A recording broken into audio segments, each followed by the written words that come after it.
창세기 5장 21절에서 24절입니다.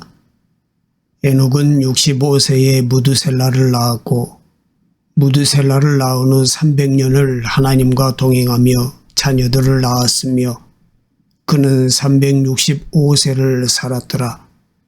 에녹이 하나님과 동행하더니 하나님이 그를 데려가심으로 세상에 있지 아니하였더라.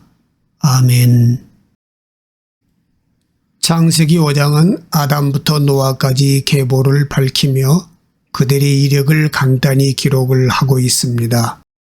창세기 저자는 사람들이 이 땅에서 소중히 여기는 출세라든가 부귀영화, 소유나 학벌, 명예, 권세 따위엔 아무런 관심이 없어 보입니다.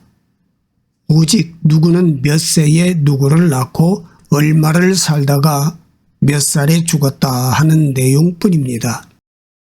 그러다가 문득 에녹에 이르러서는 짤막한 설명이 첨가가 됩니다. 에녹은 65세에 무드셀라를 낳았고 무드셀라를 낳은 후 300년을 하나님과 동행하며 자녀들을 낳았다. 에녹은 인류의 조상 아담의 7대 손입니다. 노아의 할아버지입니다. 성경에서 에녹은 왜 이토록 중요한 사람이 되었을까요? 그는 이 땅에서 큰 기적을 행한 적이 없습니다.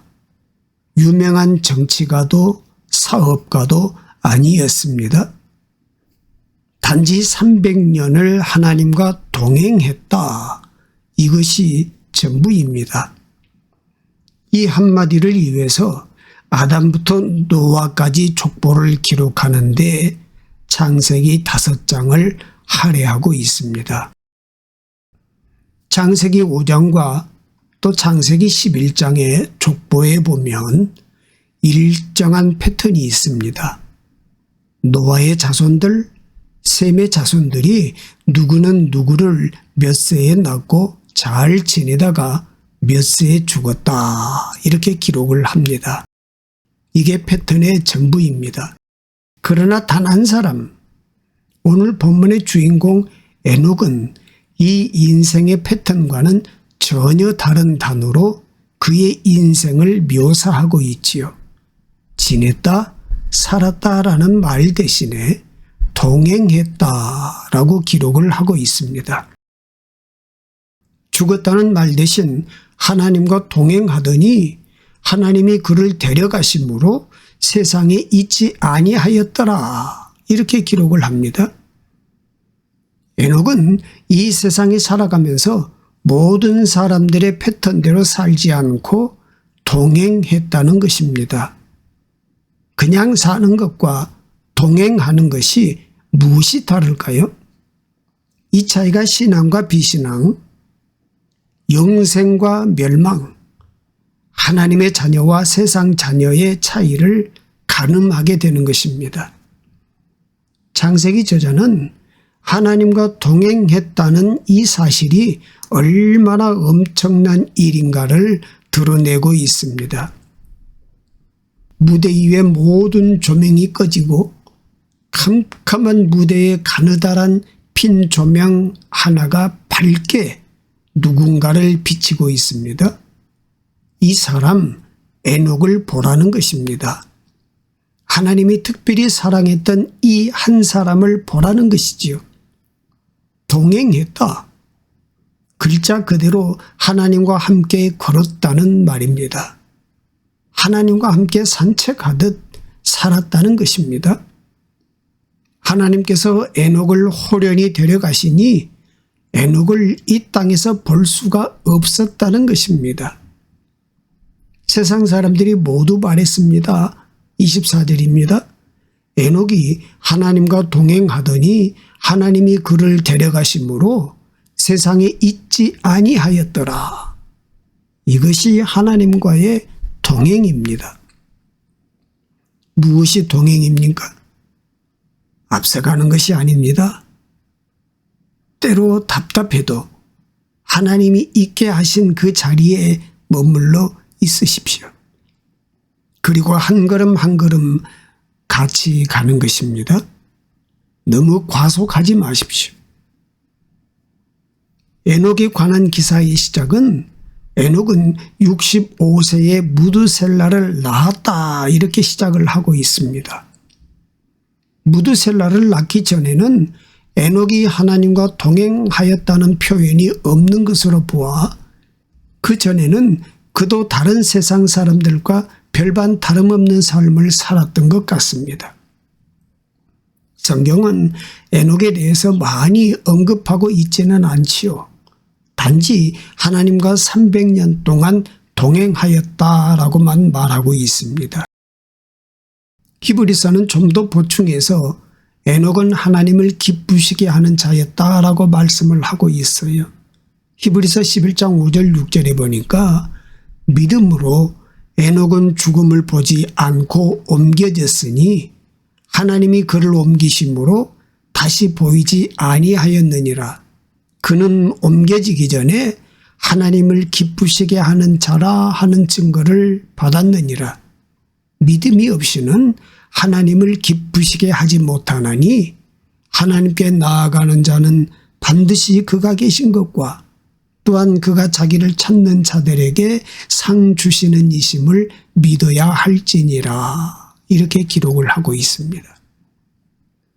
하나님과 동행이라 함은 하나님과 교제하면서 살았다는 말씀입니다. 특정한 곳에서만 동행이 아닙니다. 가정에서 동행입니다. 직장에서 동행입니다. 어느 곳에 있든지 하나님과 교제하며 사는 것입니다. 사실 에녹이 하나님과 동행은 태어나면서부터 시작된 것이 아니지요. 계기가 있었습니다. 에녹이 무드셀라를 낳은 후부터 300년간 하나님과 동행하였다라고 말씀을 하고 있지요. 왜 에녹은 무드셀라를 낳고 난 후부터 하나님과 동행했을까? 우선 무드셀라를 통한 하나님의 섭리를 믿었기 때문입니다. 무드셀라의 의미는 이 사람이 죽으면 심판이 온다라는 의미입니다. 에녹은 하나님의 계획을 신뢰했습니다. 그리고 무드셀라를 통한 하나님의 계획을 믿고 하나님과 함께 걷는 인생을 선택합니다. 에녹은 알려진 영웅이 아니었습니다. 가인처럼 이 땅에서 큰 성을 쌓은 인물도 아닙니다. 라멕의 자손들처럼 이름 있는 기술자, 과학자 혹은 대음악가도 아니었습니다. 다만 하나님과 함께 행복하게 믿음 생활을 한 사람입니다. 여러분, 우리가 이 땅에 살아가는 목적이 무엇입니까? 웨스트민스터 소요리 문답 첫 번째 질문에 사람의 제일 되는 목적이 무엇입니까? 이 물음에 하나님을 영원토록 기뻐하는 일입니다. 답을 하고 있어요. 하나님이 기뻐하는 사람이 되는 것입니다. 영원토록 하나님을 기뻐하며 살아가는 것, 내가 움직이는 걸음걸음 하나님이 기뻐하고 보증되는 것이 우리가 이 땅에 살아가는 목적입니다. 그게 동행입니다. 믿음 생활이란 큰 업적을 쌓는 일이 아닙니다. 대단한 자리에 있는 게 아닙니다. 출세하고 성공하여 이름을 내는 것도 아닙니다. 큰 은사로 기적을 행하며 사는 일도 아닙니다. 하나님이 좋아서 하나님과 함께 행복하게 사는 것입니다. 내가 가는 것, 가야 할 길, 내가 해야 될 일, 하나님이 기뻐하지 않으면 손해가 되어도 안 가는 것입니다. 비난이 있어도 안 가는 겁니다. 하나님이 기뻐하는 일이면 내가 손해가 되어도 가는 것입니다. 기꺼이 헌신하고 대가를 지불하면서 그 길을 가는 것입니다. 이게 동행입니다. 에녹이 하나님과 동행하며 경건한 삶을 살았다고 할 때 에녹이 무릉도원, 수도원 지어놓고 거기서 하나님만 묵상하고 산 것이 아닙니다. 에녹은 우리처럼 악한 시대를 헤치며 산 사람입니다. 창세기 4장 23절 24절에 보면 라멕이 살상을 예찬하던 그때입니다. 노아 홍수가 점점 다가오던 때입니다. 하나님께서 사람 지으셨음을 한탄하던 때입니다. 유다서 1장 14절 15절 말씀에 보면 경건치 않은 자들이 경건치 않은 일을 행하며 경건치 않은 삶을 살면서도 승리를 애찬하던 때였습니다. 불의가 정의를 짓밟던 때였습니다. 에녹에게 여러 가지 삶의 정황과 우여곡절이 있었을 것입니다. 그러나 그의 신앙은 환경과 상황에 관계없이 조금도 흔들리거나 변함이 없는 삶을 살아온 것입니다. 에녹은 무슨 대단한 업적을 남긴 사람이 아니었다는 점입니다. 그러나 에녹은 하나님을 기쁘시게 한 사람이었습니다. 그것이 하나님과 늘 동행하게 된 비결이 된 것이죠. 에녹은 300년을 하나님과 동행했습니다. 그 다음에 붙는 첨가하는 말이 의미심장합니다. 300년을 하나님과 동행하며 자녀들을 낳았다. 이렇게 기록하죠. 자녀들을 낳았다? 무슨 뜻일까요? 에녹은 300년 동안 수천 명의 자녀를 낳고 온갖 어려움을 겪으면서도 하나님과 동행했다는 얘기입니다. 사람들은 대부분 환경이나 여건에 따라서 이리저리 쏠리고 마음이 변하지만 에녹은 변함이 없는 믿음의 사람이었다는 얘기지요. 에녹은 최악의 시대, 최악의 환경, 최악의 길을 걸으며 한 달, 두 달, 1년, 2년이 아니라 300년을 하나님과 동행했습니다. 억울한 일이 얼마나 많이 있었겠습니까? 가슴 아픈 일이 얼마나 많이 있었겠어요? 이해가 안 되는 일이 오죽이나 많았겠습니까? 자기보다 먼저 죽는 자식은 또 없었겠습니까? 가지 많은 나무에 바람 잘 날 없다고 매일같이 아픈 소식이 들려옵니다. 그러나 에녹은 변함없이 하나님과 동행했습니다. 300년을 하나님과 동행하는 계기가 있습니다. 언제부터? 무드셀라를 낳은 후라는 것입니다.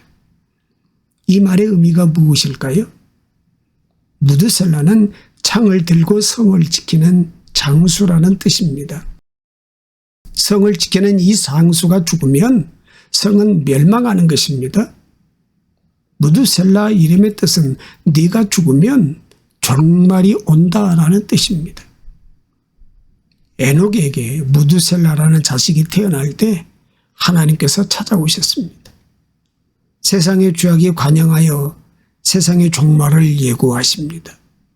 그때는 너의 자식 무드셀라가 죽는 그날이 될 것이다 라고 말씀을 하시는 거예요.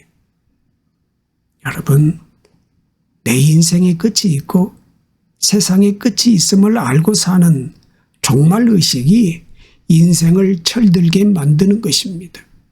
내 생명에도, 내 건강에도, 내 기업에도, 심지어는 사랑스러운 내 자녀에게도 끝이 있습니다. 하나님 앞에 서는 날이 있다는 얘기지요. 무드셀라는 187세에 라멕을 낳았습니다. 라멕은 182세에 노아를 낳았습니다. 노아가 태어날 때 무드셀라 나이는 187 더하기 182, 369세입니다. 노아가 600세 되던 날 노아 홍수가 임하지요. 노아의 할아버지 무드셀라는 몇 살일까요? 600 더하기 369는 969세입니다. 성경에서 가장 오래 산 무드셀라 969세까지 살았습니다. 노아 홍수가 빵 터지는 날이 무드셀라가 죽는 날이었습니다. 네가 죽으면 종말이 온다. 내가 죽는 날 노아 홍수가 온다는 것입니다. 이 사실을 알고 에녹은 하나님과 동행하는 삶을 살았습니다. 항상 종말을 기억하고 하나님과 동행하던 에녹을 하나님이 데려가심으로 그가 세상에 있지 아니하였더라. 오늘 본문의 마지막 메시지는 하나님이 그를 데려가심으로 세상에 있지 아니하더라. 이 세상 사는 게 끝이 아니라 우리가 살아가는 이 세상 말고 하나님이 우리를 데려가시는 다른 세상, 영원한 세상이 있다는 것이지요. 우리가 이 땅에 살아가는 동안에 하나님이 어느 날 나를 부르십니다.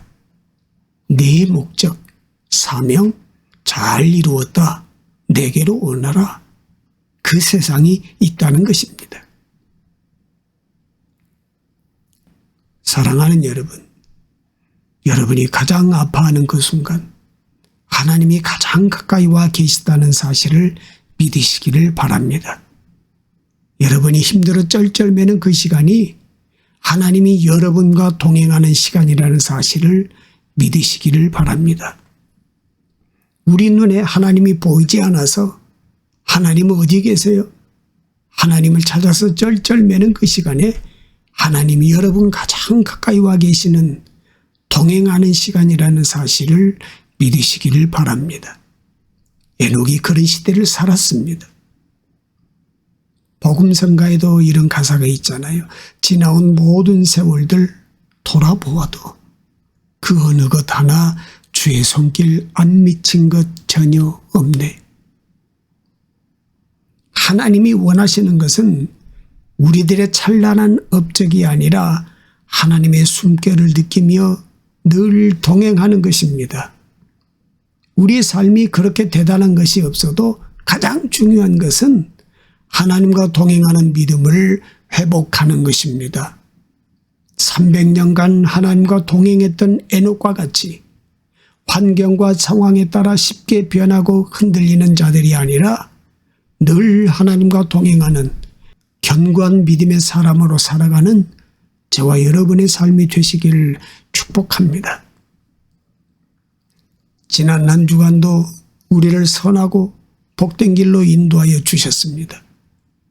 다양한 상황 속에서 믿음 잃지 않고 감사할 수 있는 것은 주님의 은혜임을 고백합니다. 주 하나님, 말씀 속에서 주님을 만나고 주님의 눈빛과 표정, 말씀과 행동, 발걸음들을 통해 이 땅에서 우리가 어떻게 살아야 할지 계시해 주셔서 참 감사합니다. 주님과 동행하며 그 걸음을 함께 따를 수 있어서 참 좋습니다.